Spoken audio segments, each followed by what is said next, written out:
My son Nehemiah, he is a fighter. He is a survivor. He has incredible influence for this little guy. He has this little voice that can turn into this big voice and tell you exactly what he needs. He's out there as if to say to the world, I am important, I am needed, I have a grand purpose. You may not know it, I'm just little right now, but there's a reason for me to be here, and I'm going to fight, and I'm going to survive. Now give me something to eat. Maybe change my diaper. He's a fighter, and he's a survivor.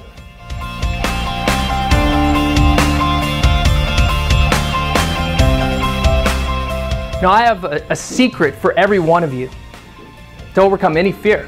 Do you want to know what it is? Go like this. Do it with me. Yep, go like this. Yep. Now bring your hands just around like this. Yep, yep, down like this. Just like this. Now imagine I'm Clint Eastwood, and I just have one thing to say to you. Do you feel lucky? But no, seriously. Then grab your wallet and open your wallet up. Imagine that you have $500 in your wallet.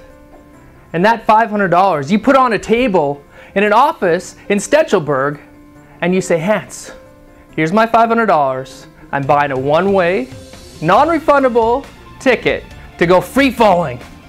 And I'll tell you one thing. You will be more scared of letting that non-refundable ticket go that you spent $500 on than free-falling. Free-falling taught me so many things about life.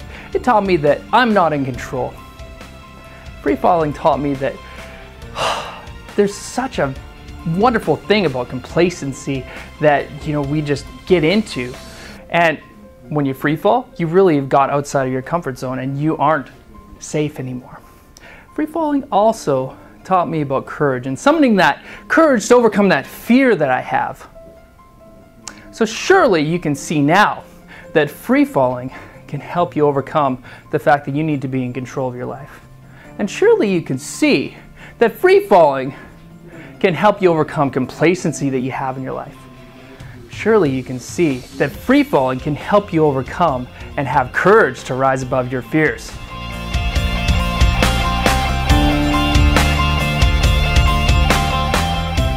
Imagine just for a moment that you're at a beach. Your toes have sand beneath them. And you see a wave as it comes and it crashes on the shore and it moves back into the ocean. And another wave comes and it crashes on the shore, touches your feet, and it goes back into the ocean.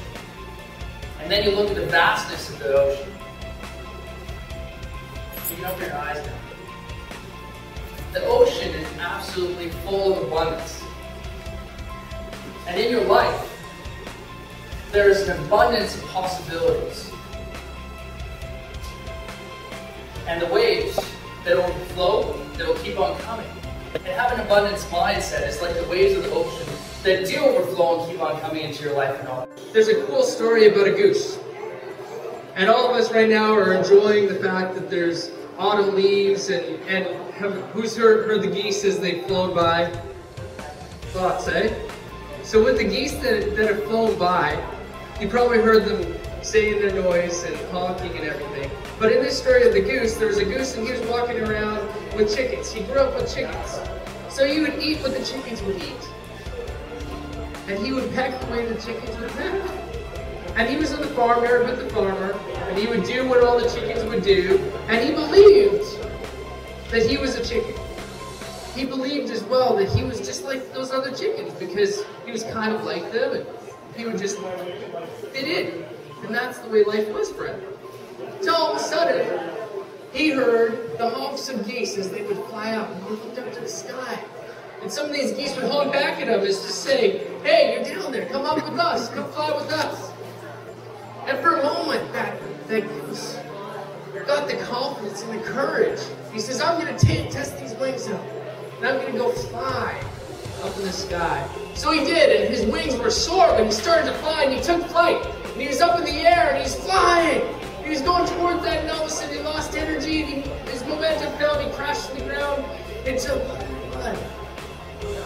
And as he was laying there in the puddle of mud, the chickens that were all around him started doing what the chicken said, oh, well, you know, that's okay.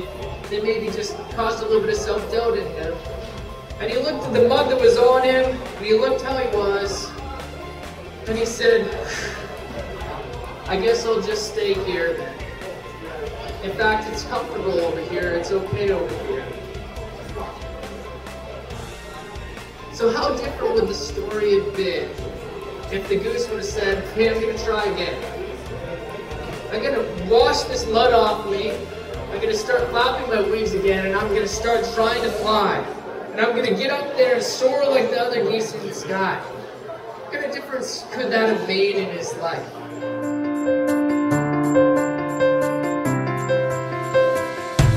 We go into businesses, we go into different organizations, we go online.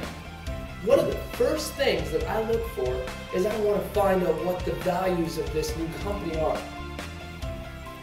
I want to know what their mission statement is. And if my values align with what their mission statement is, and I can believe in what they stand for, then I very well could do business with that company. Companies that don't have a core value statement or a mission statement, on the other hand, I wonder about. There's questions that come up. So if it's so vital for big corporations and institutions to have a mission statement and to have core values, I also indicate it is incredibly important for us as individuals to have core values and have them clearly defined and have a mission statement, have that clearly defined. We're our own best critic. We want to improve. We see ourselves in the mirror and we can improve on what we see. If there's something that we don't like about ourselves and we're really looking to really positively change something, as a proficient speaker, we want to make ourselves better. Isn't that one of the reasons why we're here? So if we want to make ourselves better, what's one of the best ways to be conscious of yourself to become better? I feel that one of the best ways to consciously become a better speaker is to view yourself at a later date.